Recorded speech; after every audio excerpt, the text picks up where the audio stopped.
Chapter 17 तीन साधारण शब्द। उसने अपनी आंखें बंद की, फिर दोबारा खोली, इस उम्मीद में कि रून गायब हो जाएंगे। कृपया चले जाओ प्लीज। लेकिन वे रून वहीं थे, हल्की चमक के साथ, जैसे उसका मजाक उड़ा रहे हों।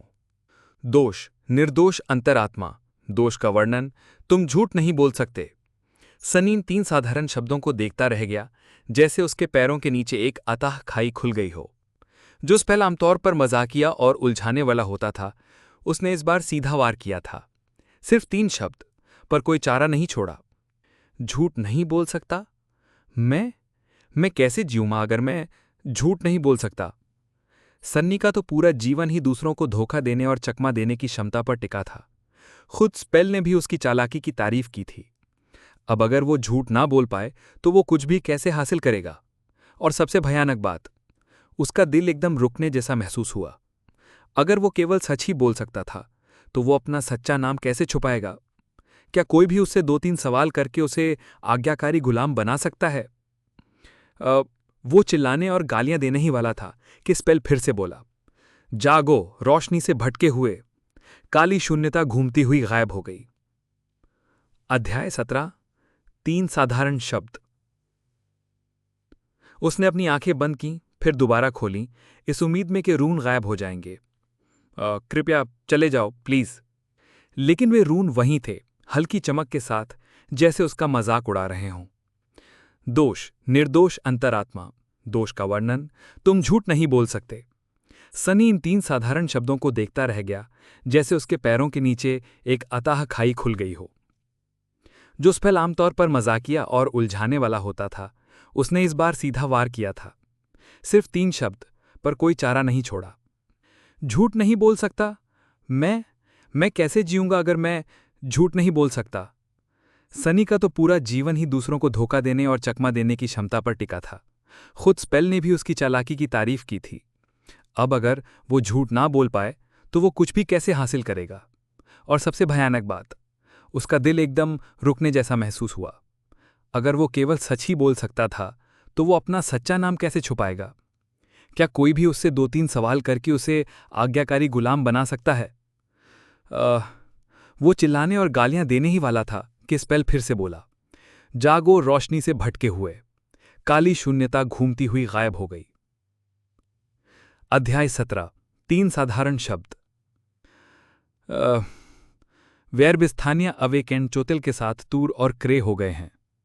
39 एक छरपेड़ 99 व्रती लेपेठा नहीं है। सन्नी ने अपनी आंखें खोली। पुलिस स्टेशन की वॉल्ट की बख्तार बंद छत उसके ऊपर थी। कोई इसे सुंदर नहीं कहेगा, लेकिन सन्नी के लिए वो सबसे भव्य दृश्य था। अब जाके उसे एहसास हुआ कि उसने असली दुनिया को कितना मिस किया था। ये जगह सुरक्षित थी, जानी पहचानी। यहां कोई राक्षस नहीं थे, गुलाम बनाने वाले नहीं थे, कम से कम आधिकारिक तौर पर। यह घर था, और उसके शरीर में तो जैसे कोई नई जान आ गई थी। जो सर्दी उसकी हड्डियों में बस गई थी, वो चली गई थी। पैरों और कलाइयों का दर्द, पीठ पर कोड़े के निशान, टूटी पसलियों की चुभन, सब गायब। मैं सच में बच गया। वो धीरे धीरे नीचे देखने लगा और जम गया। एक सस्ती प्लास्टिक की कुर्सी पर, उसके मेडिकल बेड के बगल में बैठी थी अब तक की सबसे खूबसूरत औरत जिसे उसने कभी देखा था। उसके छोटे काले बाल और बर्फीली नीली आंखें थीं। उसकी त्वचा एकदम सफेद, सनी की तरह, पर उसकी सफेदी अस्वस्थ नहीं बल्कि लुभावनी थी। वो महिला करीब 30 की लग रही थी, गहरे नीले रंग की वर्दी में, काले चमड़े के बूट्स के साथ। अभी वो जम्हाई लेते हुए अपने हाथ ऊपर खींच रही थी, ऊब और थकान में। इससे उसके शरीर के वक्र साफ साफ उभर आए थे। सन्नी मंत्रमुग्ध होकर देखता रह गया, जब तक कि 3 सितारे। 3 सितारे मतलब एक असेंडेड? हाँ। क्या असेंडेड? उसका दिमाग अभी इस बात को समझ ही रहा था कि तभी, क्या देख रहे हो? उसकी आवाज में जरा भी हंसी नहीं थी। सन्नी ने झपक के आंखें झपकाईं और शर्मिंदा हो गया। उसने कोई बहाना सोच लिया था, पर जब उसने मुंह खोला तो तुम्हारी छाती को। 1 सेकंड बाद उसकी आंखें फटी की फटी रह गईं। उसने ऐसा कहने का सोचा ही नहीं था। उसके मुंह ने खुद से बोल दिया। एक डर की लहर उसके दिमाग पर छा गई। महिला मुस्कुराई, लेकिन वो मुस्कुराहट खतरनाक थी।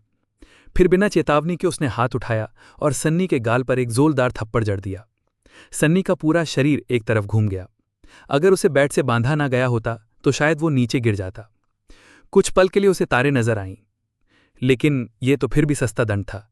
वो एक असेंडिट थी, वो तो उसकी गर्दन उड़ा सकती थी एक झटके में। महिला ने गला साफ किया और हाथ बांधकर बोली, अब होश में आ गए? सन्नी ने गाल थामते हुए धीरे से सिर हिलाया। अच्छा है, एक सलाह दूं? जो मन में आए वो सब मत बोलो, खासकर लड़कियों से। ऐसा नहीं है कि तुम पहली बार किसी लड़की को देख रहे हो। कहो धन्यवाद, मैं बिल्कुल ऐसा नहीं करूंगा। सनी ने सोचा, लेकिन उसके मुंह ने फिर धोखा दिया। बहुत देखी हैं, लेकिन तुम्हारे जैसी कभी नहीं देखी। उसका चेहरा झट से लाल हो गया।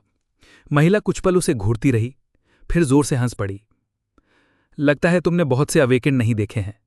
हमारे मापदंड पर तो मैं औसत से भी नीचे हूं। सनी ने संदेह से देखा। जैसे जैसे तुम्हारा सूल कोर विकसित होता है, शरीर की सारी खामियां खत्म हो जाती हैं, इसलिए सुंदर दिखना आम बात है हमारे बीच। फिर उसने सनी की ओर देखा और मुस्कुराई। काफी लंबा जियोगे तो तुम भी कोई फ्लावर बॉय बन जाओगे, शायद। फिर वो सीधी खड़ी हुई और रिस्ट्रेन्स खुलने लगी। मैं असेंडेड जेट हूं, मुझे मास्टर जेट कह सकते हो।